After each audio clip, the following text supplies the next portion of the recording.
रीना एक बहुत ही होनहार और ईमानदार स्टूडेंट थी। उसका परिवार बहुत गरीब था, जिस कारण रीना को स्कूल में सबके सामने शर्मिंदा होना पड़ता था। लेकिन रीना ने अपनी मेहनत और लगन से अपने परिवार की गरीबी को दूर कर दिया। रीना 5वीं क्लास की छात्रा थी।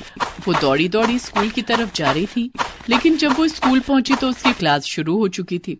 वो जब अपनी क्लास में पहुंची तो मैडम ने उसे दरवाजे पर ही रोक दिया। रुक जाओ रीना, तुम आज भी लेट आई हो। ये तुम्हारी रोज की आदत बनती जा रही है। आज तुम्हें इसकी सजा मिलेगी। लेकिन मैडम, मैंने जानबूझकर लेट नहीं किया। मैं कुछ नहीं सुनना चाहती। आज तुम सारा दिन क्लास के बाहर खड़ी रहोगी। रीना ने मैडम की बात का कोई जवाब नहीं दिया और चुपचाप क्लास के बाहर खड़ी हो गई। दरअसल रीना के घर से स्कूल की दूरी पूरे 5 किलोमीटर थी। रीना अपने घर से स्कूल तक रोज पैदल आया करती थी, क्योंकि उसके पास रिक्शे या स्कूल बस का किराया देने के लिए पैसे नहीं थे। रीना के माता पिता बहुत ही गरीब थे। रीना के पिता सब्जी बेचा करते थे। उससे उनकी जो कमाई होती, उससे उनका गुजारा किसी तरह से चल पाता था। लेकिन रीना के माता पिता रीना को पढ़ाना चाहते थे, इसलिए उन्होंने रीना का एडमिशन स्कूल में करवा दिया था। उस दिन रीना क्लास के बाहर खड़ी रही, लेकिन उसका सारा ध्यान क्लास के अंदर पढ़ा रही मैडम पर था। वो उनकी पढ़ाई हुई सारी बातें अपने दिमाग में नोट कर रही थी। रीना पढ़ने लिखने में बहुत होशियार थी। जब सारा दिन खत्म हो गया तो मैडम ने रीना को क्लास के अंदर बुलाया और कहा, रीना, कल से समय पर स्कूल आना, नहीं तो तुम्हें स्कूल में एंट्री नहीं मिलेगी। और ये क्या है, अभी तक तुमने नई स्कूल ड्रेस नहीं सिलवाई है। तुम्हारी शर्ट में कितने पैबंद लगे हुए हैं। मैडम, मैंने मम्मी पापा से कहा था, लेकिन अभी उनके पास पैसे नहीं हैं। जब पैसे होंगे तो वो मेरे लिए नई स्कूल ड्रेस ला देंगे। ठीक है, अब तुम घर जाओ। रीना के फटे हुए स्कूल ड्रेस को लेकर क्लास की लड़कियां उसका बहुत मजाक उड़ाती थी, लेकिन रीना किसी से कुछ नहीं कहती। रीना स्कूल से पैदल घर आ गई। घर आने के बाद उसने मैडम की पढ़ाई हुई सारी चीजें फिर से रिवीजन की। पढ़ाई से जो वक्त मिलता था, रीना उस समय में सब्जी बेचने में अपने माता पिता की मदद करती थी। वो सब्जी बेचते हुए भी अपनी पढ़ाई करती रहती थी। धीरे धीरे समय बीतता गया और रीना ने 5वीं क्लास की परीक्षा पास कर ली। वो अपनी क्लास में अव्वल आई थी। घर आकर रीना ने ये बात अपने माता पिता को बताई। रीना बिटिया, ये तो बहुत अच्छी बात है। तू खूब मन लगाकर पढ़ाई कर। देखना, एक दिन तू बहुत बड़ी अफसर बनेगी।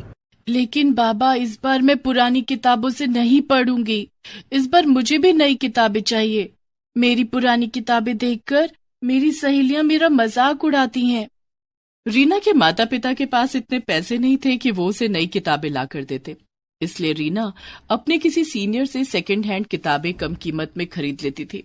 लेकिन इस बार रीना ने किशोर से नई किताबों की डिमांड कर दी थी। रीना की बात सुनकर किशोर परेशान हो गया। किशोर को इस तरह से परेशान देखकर रीना की मां तारा ने रीना से कहा, रीना बेटी, तुझे पढ़ाई करने से मतलब है या नई किताब से? पढ़ाई से। तो पढ़ाई पुरानी किताब से भी हो सकती है। किताबें नई या पुरानी होने से कुछ नहीं होता। नई किताब में जो बातें लिखी होंगी वही तो पुरानी किताब में भी लिखी होंगी, इसलिए तू पुरानी किताब से पढ़ाई कर ले। ठीक है माँ। रीना इस बार भी अपने किसी सीनियर की पुरानी किताब सस्ते दाम में खरीद लेती है। रीना की पुरानी किताब देखकर उसकी सहेलियां हंसकर उसका मजाक उड़ाने लगी। रीना, नई क्लास में भी फटी हुई किताब? इन किताबों में तो कवर लगाने की भी जगह नहीं है। मेरी किताब पुरानी और फटी है तो क्या हुआ? देखना, मैं इस बार भी क्लास में अव्वल आऊंगी। रीना इस बार और भी ज्यादा मन लगाकर पढ़ाई करने लगी। रीना अपने घर के हालात जानती थी, इसलिए वो कभी अपने माता पिता से किसी चीज की डिमांड नहीं करती थी। दूसरे बच्चों की तरह वो लंच में तरह तरह के पकवान नहीं लाती थी। एक दिन स्कूल में लंच के समय, चल रीना, खाना खाते हैं, बहुत भूख लगी है। ठीक है। पिंकी ने अपना लंच बॉक्स खोलकर देखा तो उसमें आज फ्राइड राइस और चिली पनीर रखे थे। अरे वाह, आज मम्मी ने मेरी फेवरेट डिश दी है, इसे खाकर बड़ा मजा आएगा। पिंकी का लंच देखकर रीना अपना डब्बा खोलने की हिम्मत नहीं कर पा रही थी। तभी कीर्ति भी अपना लंच बॉक्स लेकर वहां आ गई। कीर्ति, तू आज लंच में क्या लाई है? कीर्ति ने अपना लंच बॉक्स खोला। आज मम्मी ने पूरी और शाही कोफ्ते दिए हैं। अरे वाह। रीना, तू लंच में क्या लाई है? तू भी अपना डब्बा खोल। मैं आज लंच नहीं लाई। लेकिन मैंने तो तुझे अपने बैग से लंच बॉक्स निकालते हुए देखा था, तूने उसे वापस क्यों रख दिया? पिंकी ने रीना के बैग में से उसका लंच बॉक्स निकाल लिया। दोनों सहेलियों ने जब रीना का लंच बॉक्स खोला तो उसमें गुड़ और 2 सूखी रोटी रखे हुए थे। अरे रीना, तेरी मम्मी ने लंच में रोटी और गुड़ दिया है, ले तू हमारा खाना खा ले। नहीं, तुम लोग अपना खाना खाओ, मुझे तो गुड़ और रोटी खाने की आदत है, मैं यही खा लूंगी। अरे हमारा खाना टेस्ट करके देख, ऐसा टेस्टी खाना तूने कभी नहीं खाया होगा। रीना को पिंकी की ये बात बहुत बुरी लगती है। उसकी आंखों से आंसू छलक आते हैं।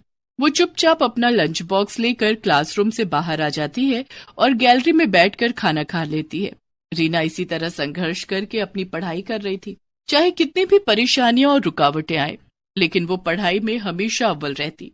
एक दिन रीना के बाबा, रीना अब 7वीं कक्षा में पहुंच गई है, वो अब बड़ी हो रही है, उसके पुराने स्कूल ड्रेस छोटे हो गए हैं और कई जगह से फट भी गए हैं। इस बार हमें उसके लिए नई स्कूल ड्रेस सिलवानी ही पड़ेगी। मैं समझता हूँ रीना की माँ, लेकिन मैं क्या करूँ?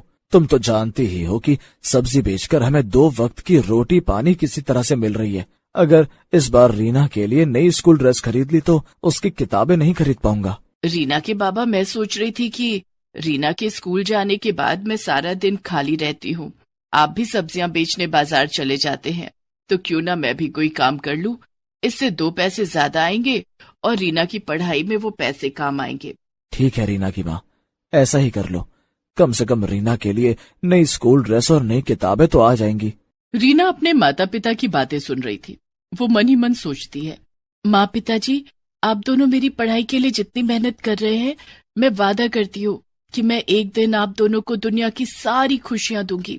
दूसरे दिन से तारा कुछ घरों में काम करने लगती है। वो दूसरों के घरों में झाड़ू पोछा और बर्तन धोने का काम करती है। तारा ने अपनी मालकिन से कुछ पैसे उधार लेकर रीना के लिए नई स्कूल ड्रेस और नई किताबें खरीदी। लेकिन ये बात रीना की सहेलियों को पता चल जाती है, क्योंकि रीना की माँ जहाँ काम करती थी वो कोई और नहीं, कीर्ति और पिंकी का ही घर था। एक दिन, अरे रीना, नई स्कूल ड्रेस और इस बार तो नई किताबें भी। हाँ, क्योंकि रीना की माँ अब जॉब करने लगी है, उन्होंने कल ही तो मेरी मम्मी से एडवांस लिया था, उन्हीं पैसों से रीना की नई स्कूल ड्रेस और नई किताबें आई हैं। हाँ यार, रीना की मम्मी मेरे घर में भी काम करती है, मेरे घर में आज छोले भटूरे बने हैं, मैंने मम्मी से कह दिया कि थोड़े से छोले भटूरे रीना की मम्मी को भी दे दे। रीना, आज घर जाने के बाद तुझे छोले भटूरे खाने को मिलेंगे। आखिर तुझे भी तो अच्छा खाने का स्वाद पता चलना चाहिए। अच्छा खाना खाकर भी अगर पढ़ाई में मन न लगे तो उस खाने का क्या फायदा। खाना तो वही अच्छा होता है जिसे खाने के बाद दिमाग तंदुरुस्त रहे और पढ़ाई में खूब मन लगे। रीना का 2 टूक जवाब सुनकर पिंकी और कीर्ति का चेहरा देखने लायक था। दोनों सहेलियों ने चुप रहने में ही अपनी भलाई समझी। धीरे धीरे समय गुजरता गया और रीना 7वीं से 8वीं और 8वीं से 9वीं और 9वीं से 10वीं कक्षा में आ गई। वो हर कक्षा में अव्वल आती। रीना बेटिया, तू अब 10वीं कक्षा में आ गई है, खूब ध्यान से पढ़ाई करना, तुझे अपनी पढ़ाई आगे भी जारी रखनी है। पिताजी, मैं खूब मेहनत करूंगी, आप देखना मैं पूरे स्कूल में टॉप करूंगी। रीना खूब मेहनत करने लगी। शाम को स्कूल से आने के बाद वो पढ़ाई में जुट जाती। क्लास में टीचर के पूछे गए हर सवाल का रीना सबसे पहले और सही जवाब देती। पैदल स्कूल आना और पैदल घर जाना भी रीना के हौसले को तोड़ता नहीं, बल्कि और बढ़ा देता था। धीरे धीरे दिन बीत गए और 10वीं की परीक्षा का दिन भी आ गया। रीना, ये ले, दही चीनी खाकर जा, परीक्षा अच्छे से दे पाएगी। रीना ने पैर छूकर अपने माता पिता का आशीर्वाद लिया और परीक्षा देने पैदल घर से निकल पड़ी। लेकिन रास्ते में ही उसका जूता टूट गया। ओह, इसे भी अभी टूटना था। समय पर परीक्षा सेंटर नहीं पहुंची तो परीक्षा नहीं दे पाऊंगी, मुझे वहां तक जाना ही होगा। रीना ने अपने टूटे हुए जूतों को उतारकर हाथों में ले लिया और खाली पैर ही परीक्षा सेंटर की तरफ जाने लगी। चलते चलते उसके पैरों में छाले पड़ गए, लेकिन रीना के कदम परीक्षा सेंटर पर जाकर ही रुके। रीना ने अच्छे से अपनी परीक्षा दी। दूसरे दिन वो अपने पैरों में पॉलीथीन बांधकर परीक्षा सेंटर पहुंची, क्योंकि नए जूते खरीदने के लिए उसके पास पैसे नहीं थे। इस तरह से रीना ने 10वीं की परीक्षा भी दे दी। कुछ दिनों के बाद जब परीक्षा का रिजल्ट आया, क्लास में, रीना, तुम बहुत होनहार और मेहनती हो, आज तुम्हें तुम्हारी मेहनत का फल मिला है। तुम इस स्कूल में ही नहीं, पूरे राज्य में 10वीं की परीक्षा में अव्वल आई हो। देखो, अखबार में तुम्हारी फोटो छपी है। मैडम ने रीना और पूरे क्लास को अखबार में रीना की फोटो दिखाई। इतना ही नहीं, आगे की पढ़ाई के लिए तुम्हें सरकार की तरफ से स्कॉलरशिप भी दी जाएगी। ये सब सुनकर रीना बहुत खुश हुई। वो खुशी खुशी जब घर पहुंची तो उसके घर के बाहर मीडिया वाले उसका इंटरव्यू लेने के लिए इकट्ठा थे। सबने बारी बारी से रीना का इंटरव्यू लिया। रीना की कामयाबी से उसके माता पिता बहुत खुश थे। रीना ने स्कॉलरशिप की मदद से पहले 12वीं और फिर कॉलेज की पढ़ाई पूरी की। उसके बाद प्रतियोगिता परीक्षा की तैयारी करने लगी। कुछ सालों की कड़ी मेहनत से रीना ने आईएएस की परीक्षा पास कर ली थी। रीना अब एक आईएएस ऑफिसर बन चुकी थी। रीना ने अपने आप से जो वादा किया था उसे पूरा कर दिखाया। उसने अपने माता पिता के कदमों में दुनिया की सारी खुशियां लाकर रख दी।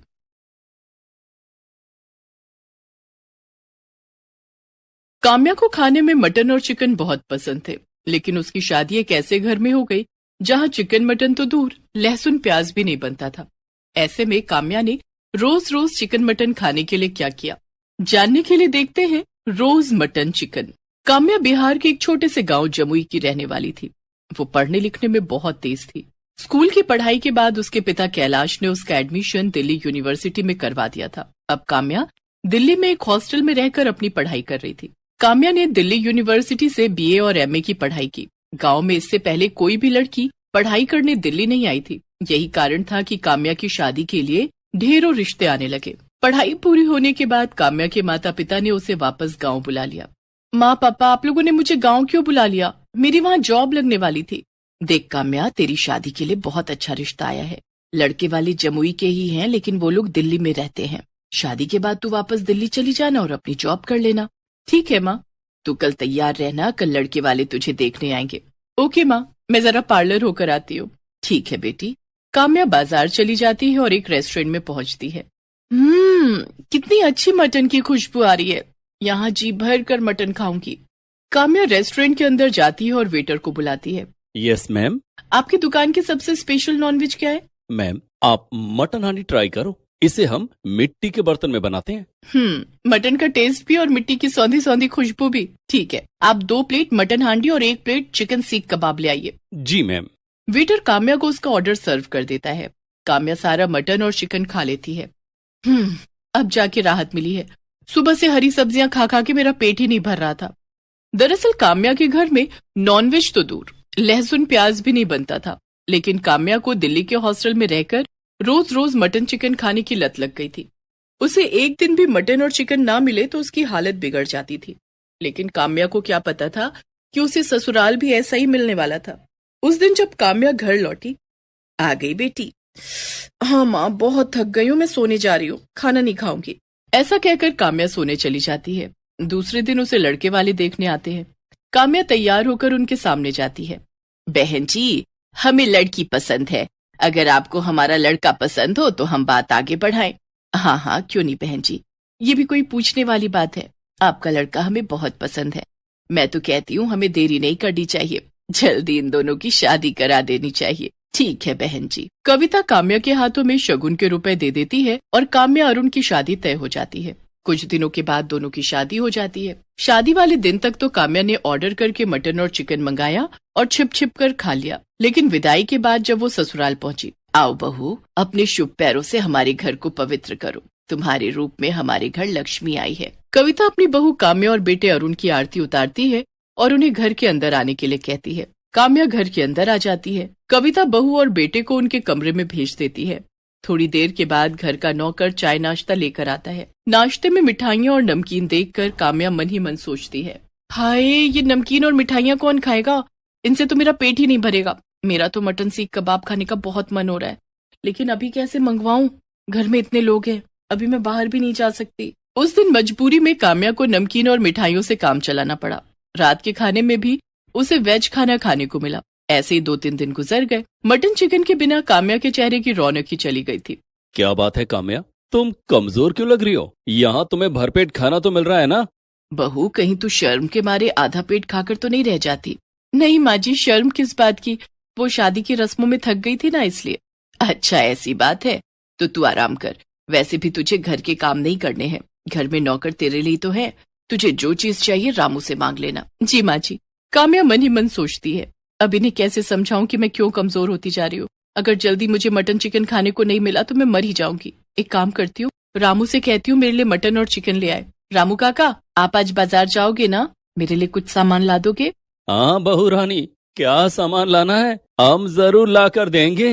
काम्या एक कागज के टुकड़े पर उसे एक रेस्टोरेंट का एड्रेस लिखकर देती है और कहती है, ये पैसे रख लो, मैंने रेस्टोरेंट में फोन कर दिया है, वो मेरा ऑर्डर आपको पैक करके आपको दे देंगे। आप ये पैसे उन्हें दे देना और मेरा ऑर्डर ले आना, लेकिन हाँ, घर में किसी को कुछ बताना मत। बहू रानी, क्या घर का खाना आपको पसंद नहीं आता? आपको कुछ और खाना हो तो मुझे बता दो, मैं घर पर ही बना दूंगा। बाजार का खाना सेहत के लिए अच्छा नहीं होता है। रामू काका आपसे जितना कहा है उतना ही करो, आप यहाँ से जाओ। रामू काम्या से कुछ नहीं कहता है और पैसे लेकर रेस्टोरेंट चला जाता है। रेस्टोरेंट में काम्या के लिए मटन कोरमा और चिकन शामी कबाब पहले से पैक करके रखा हुआ था। रामू रेस्टोरेंट के मालिक को पैसे देता है और ऑर्डर उठाकर घर आ जाता है। वो चुपके से काम्या के कमरे में जाकर उसे उसका ऑर्डर डिलीवर कर देता है। काम्या अपने कमरे का दरवाजा बंद करके मटन और चिकन का स्वाद लेने लगती है।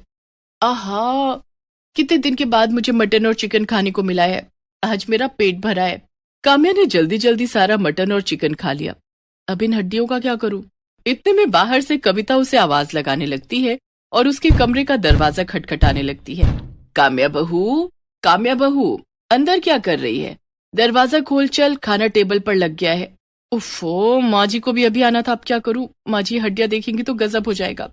परेशान काम्या की नजर खिड़की की तरफ जाती है। वो सारी हड्डियां खिड़की से बाहर फेंक देती है और कमरे का दरवाजा खोलती है, लेकिन तभी खिड़की के पास कुत्ते इकट्ठे हो जाते हैं और हड्डियों के लिए आपस में लड़ने लगते हैं। अरे बहू, कितनी देर लगा दी, सब खाने पर तेरा इंतजार कर रहे हैं और ये कमरे से कैसी बदबू आ रही है कि बाहर कुत्ते शोर क्यों मचा रहे हैं? बदबू? कैसी बदबू माँ जी? खिड़की खुली है ना, अभी कचरे वाली गाड़ी आई थी कचरा उठाने, उसी की बदबू होगी। कुत्ते भी इसी कारण शोर मचा रहे होंगे। और माँ जी, मैं खाना नहीं खाऊंगी। खाना नहीं खाएगी? लेकिन क्यों? वो मुझे भूख नहीं है, पता नहीं क्या हो गया है मुझे। परेशान मत हो बहू, मम्मी पापा की याद आ रही है ना, चल उन्हें वीडियो कॉल कर ले। जी माँ जी। कविता वहां से चली जाती है।